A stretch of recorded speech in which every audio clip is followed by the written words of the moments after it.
मैंने पहले ही कहा है 2024 में 2004 दोहराया जाएगा। 20 साल बाद 2004 में आप याद कीजिए, सभी एग्जिट पोल ने अटल बिहारी वाजपेयी जी की सरकार को निर्णायक प्रचंड बहुमत दिया था। सिर्फ बहुमत नहीं, प्रचंड बहुमत दिया था 2004 में। पर सरकार कांग्रेस पार्टी और यूपीए गठबंधन की बनी। 20 साल बाद वही इतिहास दोहराया जाएगा। जयराम सर, मेरा आपसे सवाल है। अभी हमने देखा कि 11 राज्यों के आपके प्रदेश अध्यक्षों ने जो आंकड़े दिए, उसमें लगभग कांग्रेस को 125 के आसपास सीटें मिलती हुई नजर आ रही हैं 11 राज्यों में ही। ओवरऑल जो आप 295 का आंकड़ा इंडिया गठबंधन के लिए बता रहे हैं, कांग्रेस को कितनी सीटें मिल रही हैं उस 295 में से? और क्या राज्यवार, जैसे आप चैनलों के एग्जिट पोल पर सवाल खड़े कर रहे हैं, क्या कांग्रेस राज्यवार कोई आंकड़ा दे सकती है कि इंडिया गठबंधन को राज्यवार कितनी सीटें मिल रही हैं? और आखिरी चीज कि न्यूज चैनलों पर जो एग्जिट पोल हुए हैं वो एक पेशेवर तरीके से एजेंसी के द्वारा किए गए हैं। कांग्रेस का जो 295 का आंकड़ा है, ये किस सर्वे एजेंसी ने किया है? देखिए, इसका नाम ही जनता का पोल है, तो हमारे तमाम जो गठबंधन के सदस्य साथी हैं, कोई ऐसे तो है नहीं कि आर्म चेयर लीडर्स हैं, आर्म चेयर पॉलिटिशियंस हैं, एसी कमरों में बैठकर आंकड़े निकालते हैं, ऐसे लोग तो कोई नहीं है। सब सड़क से जुड़े हुए, ज़मीन से जुड़े हुए, गांव ढाणी से जुड़े हुए लोग हैं।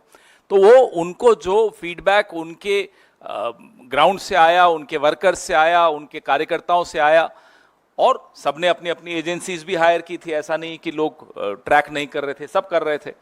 उसके बाद जो निचोड़ निकला कर हमारी 2-2.5 घंटे की बैठक चली, उसमें सबने अपने अपने आंकड़े रखे और विश्लेषण किया। ऐसा नहीं कि सिर्फ आंकड़े रखे, सवाल जवाब हुए और लंबी चर्चा हुई। विस्तृत चर्चा के पश्चात ये 295 का, जो कम से कम 295, it's minimum 295, it's not maximum, it's minimum. तो ये आंकड़ा उस वक्त उन तमाम नेताओं से बात, जो नेता वहां नहीं थे उनसे भी संपर्क हुआ फोन पर, और उनसे फोन पर लंबी बात हुई, और उसके बाद यह आंकड़ा आपके सामने हमने रखा। सुप्रिया जी, मैं कांग्रेस की सीटों पर नहीं, आप में से बहुत सारे साथी चुनाव मैदान में गए, आपने वहां से रिपोर्टिंग करी, जिन लोगों ने क्षेत्रों से रिपोर्टिंग करी, क्या आप इन आंकड़ों से वाकया रखते हैं? आपको लगता है कि इस तरह के आंकड़े सही भी हो सकते हैं? जितना आक्रोश हमने जनता में देखा बेरोजगारी को लेकर, महंगाई को लेकर, जिस कदर युवा गुस्सा दिखा, आपको लगता है ये आंकड़े सही हो सकते हैं? मेरी अपनी खबर है, और क्योंकि आप ही लोगों के बीच में रहकर 20 साल काम किया है, कि न्यूज रूम्स खुद चौक भौचक्के थे कि इस तरह के आंकड़े आ ही नहीं सकते, क्योंकि वो लोग गए। तो मुझे लगता है ये व्यवसाय है कुछ लोगों के लिए, वो काम करते हैं, उसका उतना ही मनोरंजन लीजिए, मनोरंजन उठाइए 2-3 दिन, और 4 जून को जब असल आंकड़े आएंगे तो वो जनता की आवाज है, वही मतादेश है। ये जो आंकड़े हैं, ये अगर ये सच है तो ये पूरी तरह से मतादेश के खिलाफ है, क्योंकि जनता में आक्रोश है, गुस्सा है, जनता परेशान है, और उसने कमर कस के बदलाव के लिए वोट दिया है। इसमें मैं कुछ ऐड भी करूंगा। एक नाम मैं नहीं लूंगा, लेकिन एक बहुत ज्यादा सेलिब्रेटेड सेफोलॉजिस्ट, जो जिनके बारे में सब इंतजार कर रहे थे कल कि उनके आंकड़े आए या नहीं आए। देखिए, पारदर्शिता बहुत आवश्यक होती है, नेताओं के लिए भी होती है, पत्रकारों के लिए भी होती है, और जो सेफोलॉजिस्ट हैं उनके लिए भी होती है। वो दरअसल काम भारतीय जनता पार्टी के लिए करते हैं, उनके पेरोल्स पर हैं, उनसे पैसे लेकर काम करते हैं, और पहला आंकड़ा उन्हीं को, जो भी उनकी फाइंडिंग होती है, पहले अमित शाह जी और पीयूष गोयल जी के सामने रखते हैं। अब ये आंकड़े वहां से आए, टेलीविजन के माध्यम से जनता में फैलाए जाए, किसके थ्रू किया जा रहा है? एक ऐसी एजेंसी के थ्रू, एक ऐसे व्यक्ति के थ्रू जो कि full time Bharatiya Janata party के लिए काम करते हैं। उससे पहले उनकी प्रिंटिंग प्रेस थी कहीं मध्य प्रदेश में। तो ये सब बातें पारदर्शी तरीके से लोगों के सामने आनी चाहिए।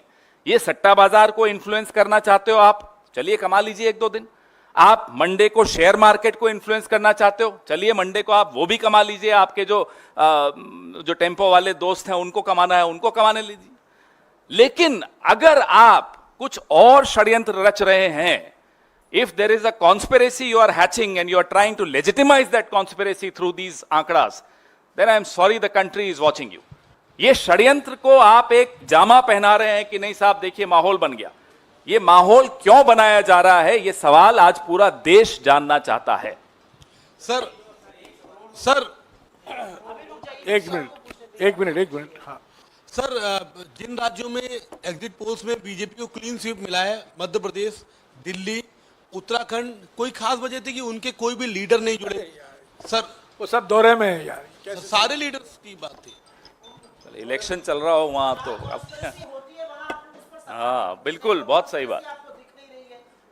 जहां 1-1.5 करोड़ वोट बढ़ जाएं, वो सवाल नहीं पूछ रहे आप। 2.5 करोड़, जहां 10 लाख ईवीएम्स मिसिंग है, वो सवाल नहीं पूछ रहे, वो कॉन्स्पिरेसी नहीं दिख रही। जहां वो जिसको आप माई पोल एग्जिस्ट जो भी नाम है उसका, वो बीजेपी का कार्यकर्ता समझ लीजिए, वो सवाल नहीं पूछ रहे आप। यार कमाल कर रहे हो। 2.5 crore. Jairam sir, one question about what the concern you have raised to the ECIs, that the Home Minister is making calls to 150 DMs. Now the ECI has responded to it, and they have also asked the detailed information from your side, and they have said that no DM has mentioned about any such kind of influence being made by some of the person which is being there in the power. ये सब मानव वैज्ञानिक खेल है।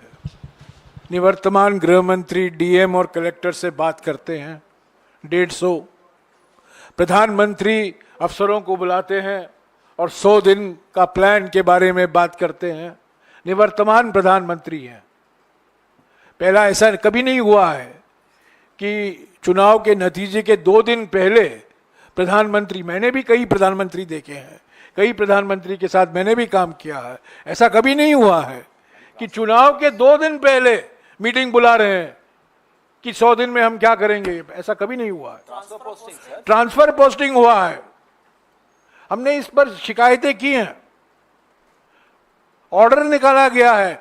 Transfer posting, कंपनियों को ठेका दिया गया है, नीति जो नीतियां हैं उसमें बदलाव लाया गया है। सब हमने इलेक्शन कमीशन के संज्ञान में लाया है, उनको जानकारी दी है। 117 शिकायतें हमने की है। तो ये सब धमकी की एक रणनीति है इनकी, एक डर फैला रहे हैं, एक मनोवैज्ञानिक खेल खेला जा रहा है कि हम सत्ता में वापस आ रहे हैं। तो 4 तारीख को निष्पक्ष तरीके से काउंटिंग होना जरूरी है। आज कांग्रेस अध्यक्ष और राहुल जी ने हमारे उम्मीदवारों के साथ बातचीत की। एक चेकलिस्ट सभी उम्मीदवारों के पास है। आज सुबह हमारे कोषाध्यक्ष ने एक मुद्दा उठाया काउंटिंग एजेंट को लेकर, और इलेक्शन आयोग से कुछ ही समय के अंदर एक स्पष्टीकरण भी आया। पर सवाल यह है कि शक कैसे पैदा हुआ। जो हमारे ट्रेजरर अजय माकन ने मुद्दा उठाया था वो सही था, अगर वो नहीं उठाए होते तो ये स्पष्टीकरण भी नहीं आता। तो चुनाव आयोग को भी निष्पक्ष रहना है, संवैधानिक संस्था है, सब लोग देख रहे हैं, सबकी निगाहें सिर्फ पार्टियों पर नहीं है, उम्मीदवारों पर नहीं है, सबकी निगाहें इलेक्शन कमीशन पर भी है। पर अब तक जिस तरीके से इलेक्शन कमीशन ने अपना कार्य काम किया है, हमें विश्वास बिल्कुल देता ही नहीं है। पर आज भी हम उम्मीद करते हैं, क्योंकि हम चुनाव आयोग एक संवैधानिक संस्था है, उसका सम्मान करते हैं, उसकी एक गरिमा होती है और उनको निष्पक्ष तरीके से काम करना चाहिए। जयराम जी, एक सवाल है जो आप लोगों का अनुमान था और जो एग्जिट पोल आए हैं। जयराम जी, एक सवाल दक्षिण भारत को लेकर है। जो एग्जिट पोल के नतीजे आए हैं उसमें खासतौर से तमिलनाडु या केरल जैसे जो राज्य हैं उसमें भी बताया गया है कि बीजेपी बड़ी अच्छी खासी संख्या में सीटें ले रही है। दक्षिण भारत में बीजेपी साफ, दक्षिण भारत में बीजेपी साफ। नहीं, मेरा सवाल ये है, पहले दिन से मैं कह रहा हूं, ये केरल और तमिलनाडु के जो एग्जिट पोल के आंकड़े दिए गए हैं बिल्कुल फर्जी आंकड़े हैं। और जो आपका 295 का आंकड़ा है, क्या उसमें वेस्ट बंगाल भी इंक्लूडेड है टीएमसी के सांसद? 295 में सारे राज्यों शामिल हैं। ऐसा नहीं है कि हमने किसी स्टेट को छोड़ा है। पश्चिम बंगाल में भी हम जीत रहे हैं।